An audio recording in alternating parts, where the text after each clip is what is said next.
말씀 보도록 하겠습니다. 시편 107편 30절입니다. 우리 같이 봉독하도록 하겠습니다. 그들이 평온함으로 말미암아 기뻐하는 중에 여호와께서 그들이 바라는 항구로 인도하시는 도다. 아멘. 지난주 중에 5월 15일이 있었습니다. 무슨 날이었을까요? 네, 스승의 날입니다. 네, 다른 분들에게는 스승의 날이라고 생각되고 의미가 있겠지만 저에게는 더 큰 의미 있는 날입니다. 무슨 날이냐면 제가 김천에 온 날입니다. 왔더니 너무 신기하더라고요. 일단 제일 신기했던 거는 건물이 낮았다는 거. 이런 건물을 보다가 다 낮은 건물이 있는 게 정말 신기했고요. 그리고 또 정말 개인적으로 너무나 좀 감동적이었던 거는 저희가 이사하는데 그때는 누군지 몰랐죠. 그때는 김용섭 안수 집사님이 그 이삿짐센터 직원인 줄 알았어요. 이 짐을 너무 잘 나르시는 거예요. 그리고 조용준 집사님이 막 차 가지고 오셨고 또 권사님들 다른 분들이 와가지고 막 일을 하는데 정말 어느 분이 이삿짐센터 분인지 모를 정도로 막 와서 도와주시는 거예요. 그래서 제가 너무나 따뜻함이 느껴졌어요. 그리고 또 하나 놀랐던 거는 그러고 나서 교회에 모여서 식사를 하시더라고요. 그리고 그때 저희 지강이하고 하경이가 9살하고 6살이었는데 처음 보는 권사님들 손 잡고 교회 식당에 가서 밥을 먹었어요. 저녁 때쯤에 권사님이 사진을 찍어서 보여주시는데 너무 잘 먹고 있는 그 사진을 봤어요. 그래서 저희가 이삿짐을 막 정리하고 애들은 보내놓고 그러던 가운데 정말 잘 왔구나, 따뜻한 곳에 잘 왔구나, 이 생각이 들어서 막 흐뭇했던 그 기억이 있어요. 나도 이사하는 데 있었는데 왜 내 이름 안 불러주나? 죄송해요. 그때는 제가 누군지 몰랐었어요. 그런데 그렇게 2014년 5월 15일 날 이 김천 땅을 밟았는데 만으로 4년이 지난대요. 벌써 5년째가 됐습니다. 글쎄요, 벌써 그렇게 됐냐 생각하시는 분이 계신가 하면 그거밖에 아직 안 됐어? 하시는 분이 있을 것 같습니다만 저에게 있어서 지나온 4년은 정말 은혜로운, 정말 감사한 시간이 아니었나 생각해 봅니다. 그래서 이번 주 또 그 전에도 이쯤에 지금까지 내 사역을 한번 돌아보고 앞으로 우리 교회가 어떻게 할 건지 한번 정리를 해봐야겠다, 그런 생각을 좀 하다가 오늘 이 말씀을 준비했습니다. 우리가 바라는 항구, 본문 말씀에 있는 표현인데요. 이 항구라고 하는 표현이 나오는데 사람들이 이런 표현을 많이 쓰잖아요. 인생은 항해와 같다, 그런 표현을 써요. 여러분 동의가 되십니까? 그래서 19세기 화가인 이반 아이바조브스키라고 하는 사람이 인생은 항해다라고 하는 제목으로 항해하는 그림만 아주 대표적으로 그렸었습니다. 이런 그림이에요. 망망한 바다, 쾌청한 하늘, 많은 구름, 저 멀리 빛나는 태양. 아마 우리의 삶을 항해라고 했을 때 이런 모습을 그리면 좋을 것 같아요. 그런데 여러분, 우리 인생의 항해가 이런 모습입니까? 이 이반이라고 하는 화가가 이런 그림도 그렸는데 사실 이런 그림은 얼마 안 되고요. 사실은 이런 그림 위주로 그렸습니다. 어떤 모습입니까? 파도가 몰아치고 배가 좌초 옆으로 기울어져서 탈출하는 모습. 여러분 이 모습을 보면서 이야, 저 그림이 딱 내 인생 같다, 이러는 분 혹시 계시진 않나요? 이런 그림도 그렸습니다. 아까는 여러 사람이나 좀 있지 넓은 바다에 그냥 배 한 대 넘어지기 일보 직전입니다. 이런 상황에 처해 있으신 분 혹시 없으신가요? 아니면은 배는 포기하고 그간 살아왔던 모든 것은 다 던져놓고 겨우 살고자 육지에 와가지고 살았다 하면서 두고 온 모든 재산, 배를 뒤돌아보는 그런 상황에 처해 있지는 않나요? 글쎄요, 저는 우리의 삶이 어떤 모습일까 생각을 해보고 또 제 모습도 살펴보기도 합니다. 물론 젊은이들에게는 아직 인생이 항해다라고 했을 때 그렇게 크게 와닿지 않을지 모르겠지만 우리 어르신들에게는 정말 살아온 인생을 하나하나 되짚어보면 때로는 이런 풍랑과 폭풍과 그런 모습 속에 있었던 자기의 삶이 보여지지 않을까 싶습니다. 그러고 보니 인생이 항해다라고 하는 말이 정말 맞는 것 같습니다. 젊었을 때는요, 특별히 어릴 때는요, 바람이 너무 안 불어가지고 제자리에 있는 것 같습니다. 저도 한 17, 18살쯤 그때에는요, 빨리 어른이 되고 싶은 거예요. 어른이 되면 너무나 좋을 것 같거든요. 근데 시간이 정말 안 가더라고요. 그렇게 지내다가 20세 때 되면은요, 세월이 총알같이 지냅니다. 때로는 상황이 좋아서 순풍에 돛 달고 쫙쫙 잘 나가기도 합니다. 그러다가 어느 순간 폭풍우 때문에 모든 것이 흔들거리기도 하지요. 정말 인생은 그런 항해 같습니다. 그렇게 따져보면 여러분의 항해는 어떻습니까? 지금의 모습은 어떤 모습입니까? 아까 있었던 위태위태한 모습입니까? 아니면 망망대해를 독주하고 있는 맨 첫 번째 모습의 그런 항해자의 모습입니까? 어떤 모습이건 상관없습니다. 이런 모습이건 저런 모습이건 항해의 목적만 이루면 됩니다. 항해의 목적은 뭘까요? 어렵습니까, 이 질문이? 항해의 목적은 목적지 항구로 잘 들어가는 겁니다. 우리의 인생이요, 이런저런 항해라고 하지만 결국은 죽음이라고 하는 관문을 통하여 그 목적지에 이루게 됩니다. 때로는요, 중간중간 기항지가 있어서 이런 목표 저런 목표를 달성하면서 살기도 하지요. 근데 이 오늘 본문인 시편 107편에 보면은 성경에서 인생은 항해다라고 하는 이야기와 딱 맞는 이야기가 나옵니다. 23절 한번 다 같이 읽어볼까요?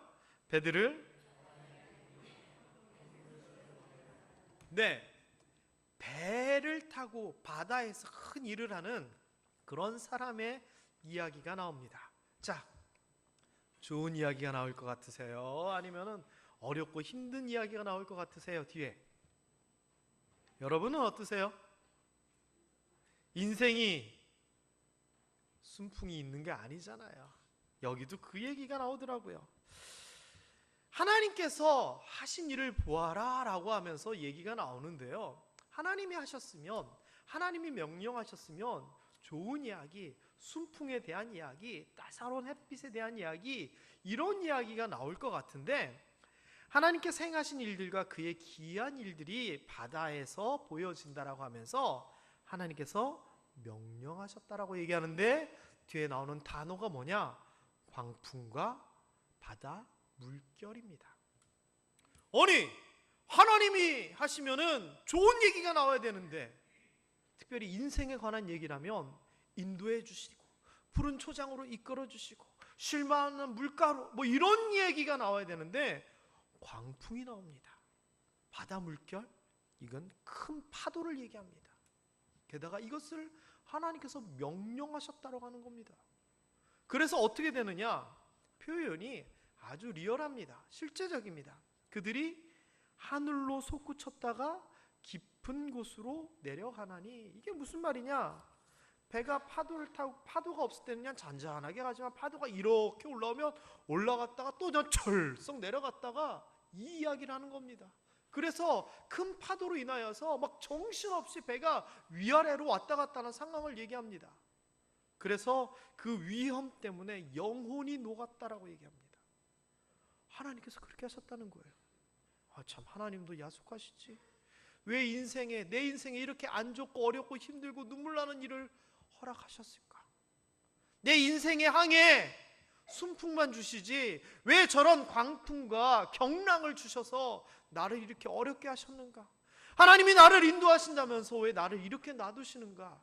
우리가 사실 불평할 만도 합니다.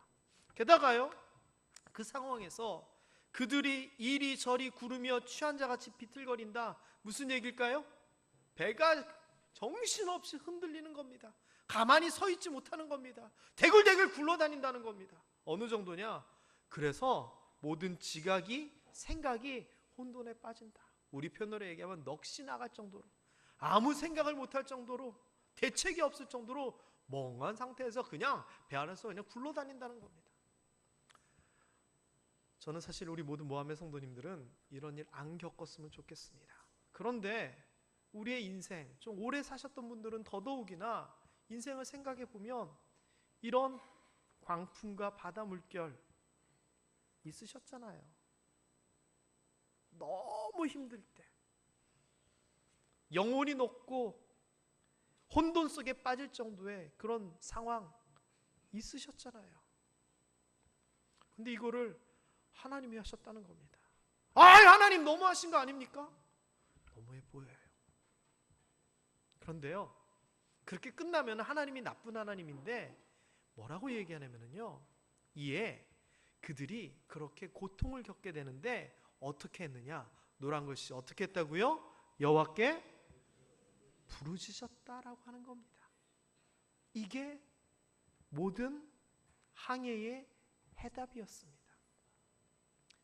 부르짖는다고 이성적으로 생각해 볼 때 하나님 앞에 부르짖는다고 해서 바람이 휘싱 불던 것들이 멈춥니까? 치던 파도가 잔잔해집니까?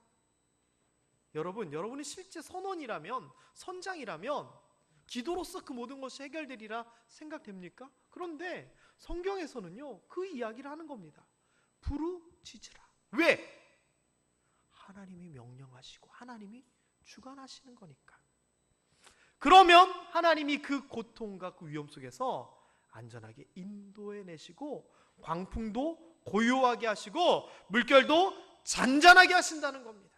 여러분이 인생의 항해에 있어서 경랑 가운데 있을 때, 광풍 가운데 있을 때 하나님 앞에 제대로 부르짖게 되기를 주님의 이름으로 축원합니다. 그 부르짖음을 통하여 모든 문제에서 해결받음을 받았으면 좋겠습니다. 인간의 생각으로는 이 문제가 어떻게 기도한다고 해결되나? 아니요. 기도 외에는 방법이 없는 게 더 많습니다. 사람의 문제, 질병의 문제, 물질의 문제, 기도한다고 해결되나? 아니요. 해결됩니다. 그 모든 것을 주관한 분이 하나님이시라며. 자, 그렇다면요, 왜 도대체 그 광풍과 거센 파도는 왜 주셨을까요? 왜 부르짖게 하시고 왜 번지시나요? 이거 병 주고 약 주고 아닌가요? 그렇잖아요. 그런데 그 다음 30절 오늘 본문을 보면 이해가 됩니다. 그렇게 막 정신없이 막 힘들어하다가 부르짖었더니 바람이 멈추고 파도가 잔잔해진 겁니다. 그리고 평원에서 이야, 이제 다행이다, 이제 살았다라고 기뻐하는 중에 보니까 어떻게 돼 있다고요? 하나님께서 그들이 바라고 기다려왔던 항구로 데리고 가고 있는 겁니다. 자, 이게 무슨 의미냐? 광풍과 거센 파도가 목적지를 못 가게 한 게 아니라 그 바람과 그 파도가 목적지로 떠미는 겁니다. 광풍과 물결, 이게 걸림돌이 아니라 디딤돌이 되고 가로막는 것이 아니라 밀어주는 겁니다. 고통이 중요한 게 아니라 고통 이후에 부르짖음을 통하여 우리가 바라는 항구로 가는 게 중요한 겁니다. 우리가 평온하다고 제자리에 머물러서 사는 거, 이거보다는 힘들고 어지럽더라도 하나님께 부르짖음을 통하여 우리가 바라는 그 소망의 목적지에 다다르는 게 저는 100배 1000배 낫다라고 생각합니다. 그 이야기입니다. 하나님이 광풍을 보내신 것은 막기 위해서가 아니라 보내기 위해서이고, 하나님께서 파도를 보내신 것은 사람을 미워해서가 아니라 사람과 더 가까워지기 위해서입니다. 우리 찬송 한 장 할까요? 373장 가사 좀 띄워주세요. 373장. 이 가사가 너무나 맞는 가사인 것 같습니다. 우리가 봤던 이 시편 107편 이 내용이 다 담겨 있고요, 우리 인생의 고백이 다 담겨 있는 게 바로 이 373장인 것 같아요. 네.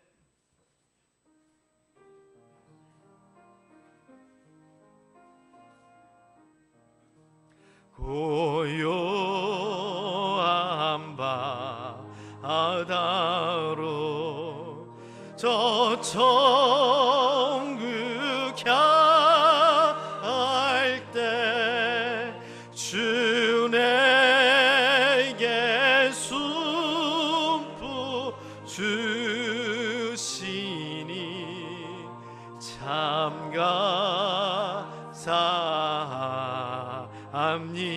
감사합니다.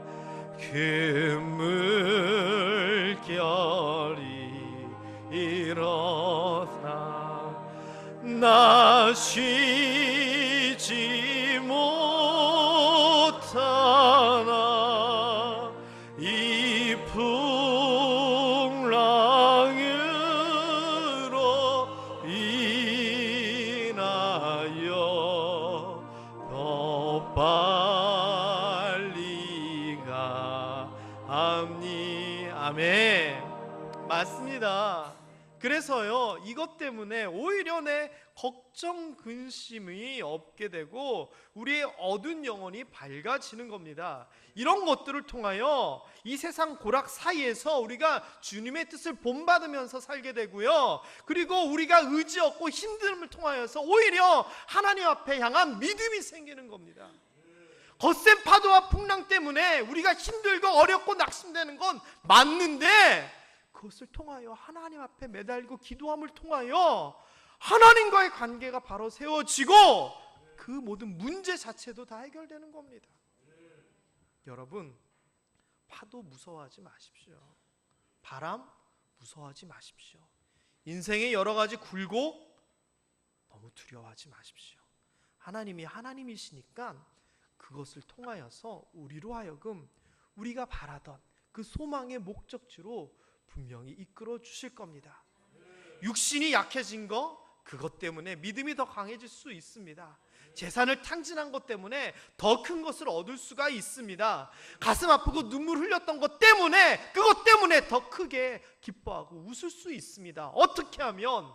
부르짖으며, 하나님이 인도하시며. 우리 모함교회도요, 어떻게 보면 항해입니다. 항해. 모함교회 항해도 마찬가지입니다. 지금 우리가 40년째, 내년에는 만 40년이 되거든요. 40주년이 되는데 그동안 순풍도 있었고요, 광풍도 있었습니다. 분명히요. 그리고 그 가운데서 교회 내에 어려움도 있었고 고통도 있었고요, 또 그것을 이겨내기 위한 부르짖음도 있었습니다. 그러면서 우리 모함교회도 우리 성도들이 다 같이 바라보는 어떤 항구가 있어서 그것을 향해 가는 겁니다. 자, 그런데 여러분, 개인적으로 말고요, 교회적으로 볼 때 우리가 가야 될 항구는 도대체 어디이고, 우리가 해야 될 일은 무엇이고, 우리가 소망하는 것은 무엇입니까? 우리 모함교회가 나아가면서 항해를 함에 있어서요, 두 가지의 항구가 있습니다. 하나는 성도가 바라는 항구가 있고요, 하나는 하나님이 바라는 항구가 있습니다. 성도가 바라는 항구가 뭘까요? 교회 생활하면서 성도들이 바라는 거 뭐예요? 형통하고 복받고 자녀들이 잘 되고 뭐 병이 낫고 이런 거잖아요. 그런데 하나님께서 바라는 게, 우리 모함교회를 통해서 바라는 게 단순히 우리가 신앙생활 잘하고 은혜 받고 사는 거, 이것만 바라고 있을까요? 아니잖아요.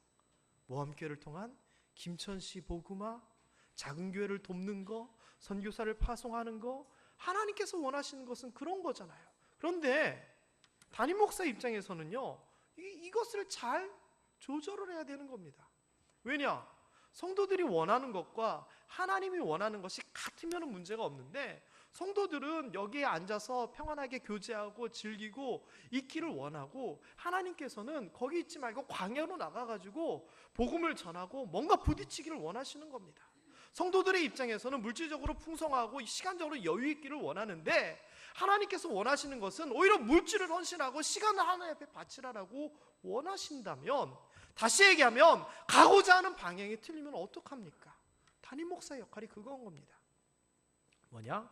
성도와 하나님이 바라는 항구가 일치하도록 이끄는 겁니다. 그래서요, 하나님께는 이번에 월삭 주신 그 기도 제목들 보면서, 하나님, 우리 누구누구 이런 기도 제목입니다 라고 기도하는 게 저희의 역할인 거고, 여러분에게는 하나님의 뜻이 이겁니다 라고 말씀하는 게 바로 저희의 역할이 아닌가 싶습니다. 가장 좋은 교회는요, 하나님이 원하시는 바와 성도가 원하는 바가 일치하는 겁니다. 제가 예전에 이런 교회에 대한 이야기를 들었습니다. 전도 안 하는 교회에 대한 이야기를 들었어요. 그러니까 우리 교회 얘기는 절대 아닌 거죠. 왜 전도를 안 하는 줄 아십니까? 너무 좋다는 거예요. 지금이. 이해가 되세요? 지금 있는 사람들끼리 너무 좋은 거예요. 재정적으로도 안정되고 사람 사이도 참 좋아요. 그런데 새로 누군가가 싹 들어오면 그 사람 신경 써야 되고 그 사람 때문에 문제 생기고 어색하고, 그러니 차라리 그냥 안 들어오고 그냥 우리끼리 이렇게 있으면 좋겠다라고 하는 거예요. 그 교회 옳은 교회인가요? 아닌가요? 아닌 것 같아요. 왜? 교회는요, 목적이 뭐냐? 우리가 은혜 받기 위한 목적이 아니에요. 교회는 에클레시아라고 하는 표현을 쓰잖아요. 에클레시아는 하나님이 불러 모은 거예요. 왜? 하나님의 목적이 있어서. 하나님의 목적? 영혼 구원, 만민 복음화, 이게 목적이잖아요. 그럼 교회는요, 어쨌거나 복음을 전해야 되고 초신자를 위해야 되고 새신자를 데리고 와야 되고 그게 목적이 돼야 되는데 그거 하기 싫다는 겁니다. 그러면 교회는요, 목적을 상실한 거예요. 그런 교회에 뭐가 필요한 거냐? 지금 우리가 가고 있는, 우리가 바라는 항구가 이건데 이거는 틀립니다라고 얘기할 줄 아는 사람이 필요한 겁니다. 제가 그 역할을 감당하고자 이 자리에 서 있는 겁니다. 근데 지금까지 봐서는요, 제가 특별히 아무것도 안 해도 돼요. 그냥 다 잘하고 계시는 것 같아요.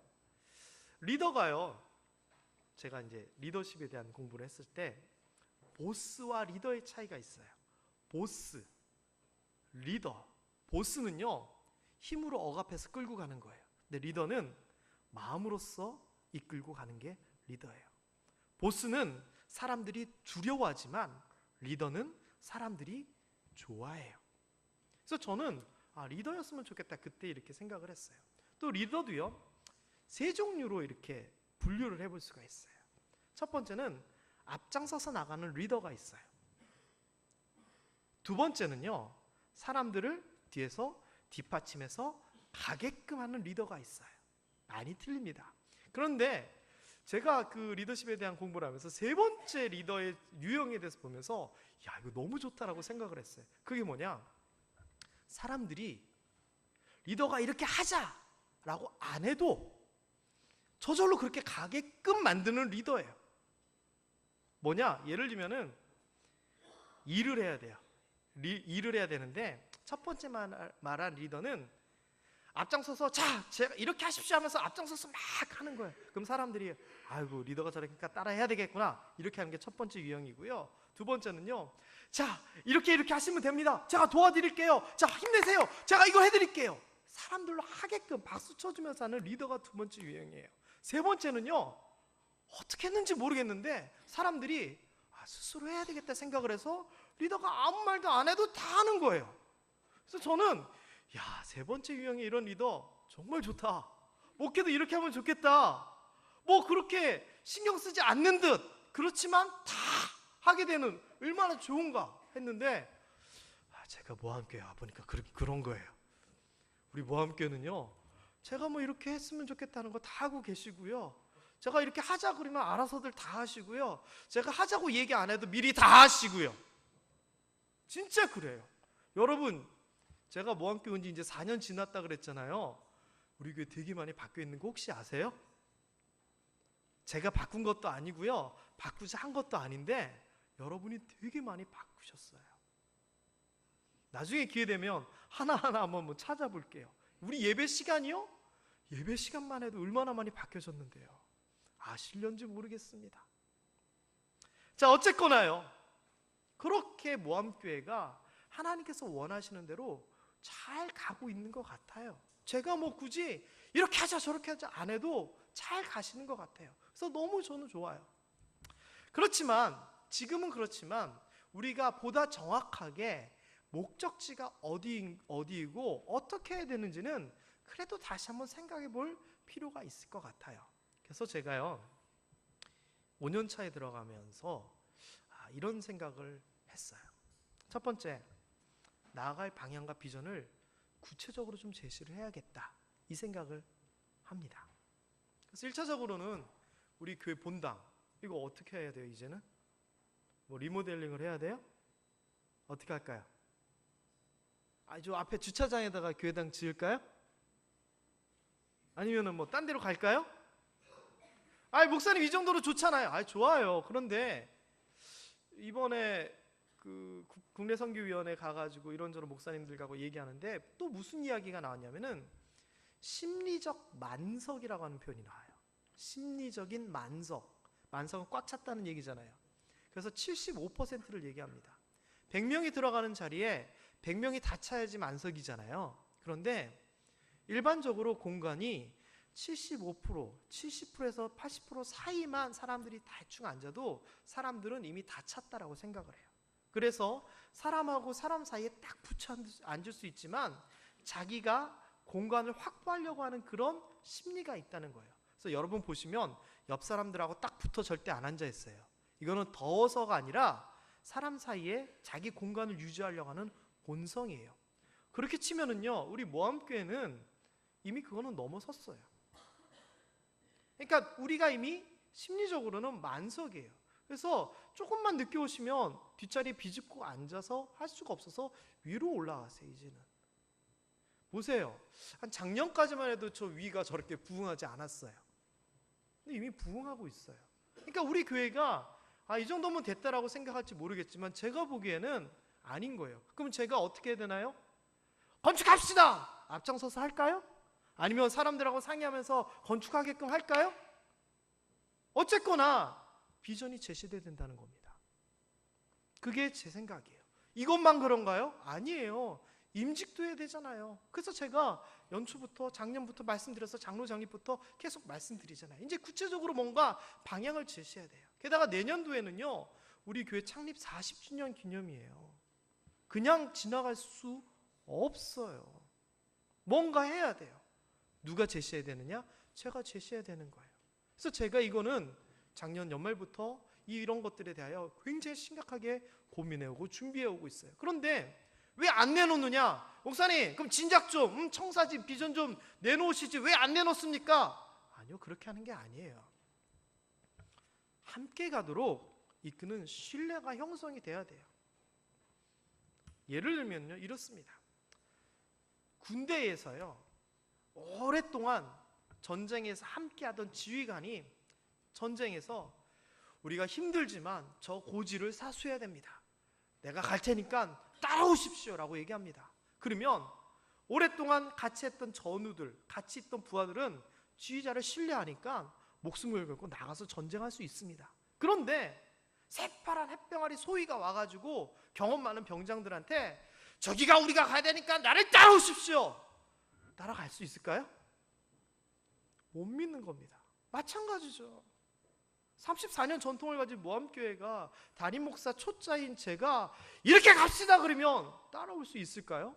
아니요, 못 따라옵니다. 그래서 제가 모함교회 간다고 했을 때 이순우 목사님을 비롯해서 많은 분들이 뭐라고 얘기하시냐면 3년 동안 아무것도 하지 마, 5년 동안 아무것도 하지 마 이러시는 거예요. 그게 뭐냐? 네가 뭔가를 하려고 무리하지 말고 먼저 그분들과 하나가 되고 신뢰를 형성하고 리더십을 만들라라고 하는 이야기셨어요. 지금은요, 제가 처음 왔을 때보다는 아무래도 이게 좀 더 두터워지지 않았을까요? 이제 제가 이거 합시다라고 말씀하면 그래도 이제는 조금 따라오시지 않을까 싶어요. 제가 목교회에 다른 데 관심을 갖고 허짓거리하고 그건 아니잖아요. 제가 어떤 사람을 편애해가지고 그 사람을 막 축복하고 나머지는 막 배척하고 돈 많은 사람들을 쫓아다니는 이거 아니잖아요. 이제 김세용 목사라고 하면 여러분이 저 목사님은 저래 좀 철없고 단순하기는 하지만 그래도 속이고 이러지는 않는 사람이라는 걸 이제 알잖아요. 이때 제가 여러분에게 뭔가를 제시하면 분명히 예전보다 더 나을 거예요. 저는 이것이 더 단단하게 다져지고 있는 과정인 줄 믿습니다. 그리고 이게요, 저만 이렇게 한다고 해서 되는 게 아니에요. 선장이 아무리 가자고 해도요, 갑판장과 조타수가 유능하지 않으면 안 되는 겁니다. 그렇게 따지면은요, 우리 모함교회는 기존에도 워낙 좋으신 장로님들과 성도님들이 있었지만 더 많은 일꾼들이 세워지면서 이런 것들이 다 잘 준비되어 가고 있다고 생각을 합니다. 뿐만 아니라요, 배 타고 가려면 물과 식량도 필요하잖아요. 근데 우리 아직 재정적으로 아직 지금은 풍성하지는 않아요. 모자라지는 않지만 이런 것들도 우리가 준비를 해야 됩니다. 건축 자금도 차곡차곡 쌓아야 되고요. 선교비도 조금씩 더 늘려나가야 되고요. 경상비 규모도 키워야 나가야 되고요. 이래야지만 자, 저깁니다라고 갑시다라고 할 때 바로 갈 수 있는 거죠. 지금 잘 되고 있습니다. 제가 보기에는. 그리고요, 또 한 가지는 제 문제입니다. 제가 곰곰이 생각해 봤습니다. 작년에 목사님들 얘기하는데 근처에 있는 규모 있는 교회 목사님들이 다 공부를 시작하는 거예요. 왜 공부를 시작할까? 하다가 제 머리가 띵한 거예요. 아, 나도 해야 되겠다. 나도 해야 되겠다. 사실 제가 공부를 좀 잘했어요. 안 믿으시죠? 좀 잘했어요. 아주 잘한 게 아니라 조금만 잘했다고요. 그래서 제가 그 이론적인 신학을 공부를 했었습니다. 그래서 IMF가 터지지만 않았으면 박사과정까지 갔을 것 같아요. 근데 제가 박사과정을 못 갔어요. 논문을 졸업을 못했어요. THM 과정을. 왜 그랬냐면은 제가 전공하고 있는 그 조직신학 과목 교수님이 논문을 지도해 주셔야지 그 졸업을 하게 되고 박사과정까지 바로 갈 수 있었어요. 제가 신학대학 4년대 대학을 나오고 MDB라고 하는 신학대학원을 졸업하고 그 다음에 THM이라고 하는 과정을 공부를 했는데 THM이라고 하는 그 과정은 박사 가기 전에 한 명 정도만 뽑는 과정인데 제가 거기를 들어갔어요. 그리고 그거를 끝나면 이제 박사 과정까지 이제 경쟁자가 거의 없기 때문에 논문만 통과하면 이렇게 갈 수 있는 상황인데 그때 저를 지도해 주셔야 될 교수님이 계시는데 한영태 교수님이라는 분이 총장님이 돼버리셨어요. 그래서 수업을 안 하시는 거예요. 그래서 제가 논문을 써야 되는데 지도 교수님이 이제 배정이 돼서 갔더니 그 지도 교수님이 같은 조직 신학이긴 한데 제가 논문을 써야 되는 분야를 모르세요. 딱 갔더니 하시는 얘기가 김 전도사 나 그런데 이거 몰라 이러시는 거예요. 그래서 논문을 쓸 수가 없어요. 그래서 유학을 가려고 했어요. 영국으로. 제가 하는 건 요한 웨슬레 관련된 거였거든요. 그때가 언제냐? 1999년 IMF 때였어요. 그러다가 그냥 지나쳤어요. 그리고서는 제가 했던 부분이 이제 이론적인 조직신학이나 이론적인 부분이었기 때문에 저는 그냥 하고선 또 그냥 부목사로 사역해가면서 아무 생각 없이 지나쳤어요. 그런데 다른 분들이 공부를 시작한다는 거예요. 근데 보니까 그분들도 이론 신학을 공부하는 게 아니라 목회 관련된 공부를 하시는 거예요. 제가 그때 머리가 막 띵해지는 거예요. 아, 그렇구나. 내가 가만히 있는 게 이게 가만히 있는 게 아니라 퇴보하는 거구나. 그래서 사실은 작년에 제가 연말에 학교를 지나가려고 시도를 했어요. 근데 그 입학원서를 내는 기간을 몰라가지고 늦어졌어요. 그래서 제가 김성호 목사님한테 막 부탁해가지고 야 김성호 목사님 나름대로 교수님이니까 백 써가지고 원서 안 되겠냐 했는데 안 되는 건 안 되더라고요. 그래서 이번 주에 제가 사실은 사고를 쳤습니다. 그냥 저희 집사람한테도 얘기 안 하고 그냥 입학원서를 내버렸어요. 박사과정으로. 그래서 제가 해왔던 공부가 아니라 생소한 분야예요. 같은 분야이긴 한데 예를 들면 같은 의사이긴 한데 성형외과하고 치과 의사 이런 차이인 것 같아요. 그래서 걱정이 사실 너무 많이 돼요. 왜 걱정되느냐? 이제 애들 학원비도 비싼데 덜컥 대학원 가겠다. 집사람하고 상의도 없이 일 저지른 거 그것도 있고 또 한 가지는 27살 때 해야 될 공부를 47살 때 지금 시작을 하면 머리가 안 돌아갈 것 같고 이제 영어 원서 보고 독일어 원서를 봐야 되는데 그거 이제 또 어떻게 다 따라가려는지 걱정이 돼요. 그리고 제일 큰 걱정은 뭔 줄 아세요? 원서는 냈는데 떨어지면 어쩔까? 이 걱정이 되는 거예요. 그런데요, 지난 주 중에 이런 고민을 하면서 제가 어떻게 결론을 내렸냐면은 그래도 해야겠다였어요. 왜? 저를 위해서가 아니라 모함교회 담임 목사의 목회적인 자질을 위해서 해야겠다라고 생각이 드는 거예요. 저질렀습니다. 여러분, 제가 박사과정 합격하면은요, 제 성격상 동네방네 막 자랑하고 다닐 건데 한 6월달 지나도록 그거 아무 얘기도 없으면 묻지 말아주세요. 떨어진 거니까 묻지 말아주세요. 제발. 제가 먼저 얘기하겠습니다. 이게 뭐에 대한 얘기를 하다가 이렇게 제가 얘기를 하냐면요, 교회적으로나 목회자로서나 준비가 다 되고 거기에서 이제 출발을 해야 된다는 겁니다. 그래서 이런 것들이 다 준비되었을 때 하나님께서 지금이다라고 말씀하실 때 또 우리 생각에도 지금이다라고 생각될 출발을 위한 시기가 선택되면은 그때부터는요, 우리 모함교회는요, 순풍에 돛달고 광풍을 뒤에 지고가 아니라 모따 포트 타고 가듯이 그냥 쌩 하고 하나님께서 기뻐하시는 길을 가게 될 줄 믿습니다. 여러분 준비하십시오. 언제가 될는지 모르겠지만 이제 하나님께서 지금이야 라고 하면 하나님을 위하여 이제 뭔가를 좀 더 해봐야 되겠다. 여러분 준비하시기 바랍니다. 돈에 대한 얘기 아닙니다. 물질에 대한 얘기 절대 아닙니다. 마음에 대한 얘기고 하나님에 대한 부르짖음에 대한 이야기입니다. 우리가 이렇게 모함교회가 하나님께서 원하시는 길을 향해 나아갈 때 파도가 오고 바람이 불 수 있습니다. 무서울 수 있습니다. 걱정될 수 있습니다. 그런데요, 그게 중요한 게 아니라는 겁니다. 뭐 하면 된다고요? 부르짖으면서 하나님을 신뢰하면서 나가게 되면 결국 어떻게 되느냐, 우리 교회가 또 우리 가정이, 우리 자녀들이 바라는, 소망하는, 기도해왔던 그 항구로 들어가게 된다라고 하는 겁니다. 여러분 개인적으로 부탁드리겠습니다. 저 되게 부족한 사람입니다. 아시잖아요. 진짜 아시잖아요. 그런데 목회 목숨 걸었거든요. 모함교회에 올인하고 있거든요. 믿고 따라와 주세요. 그리고 제가 잘 못하면 말씀해 주세요. 말씀하시면 제가 또 말은 또 잘 들어요. 응? 팔랑귀까지는 아니어도 잘 들어요.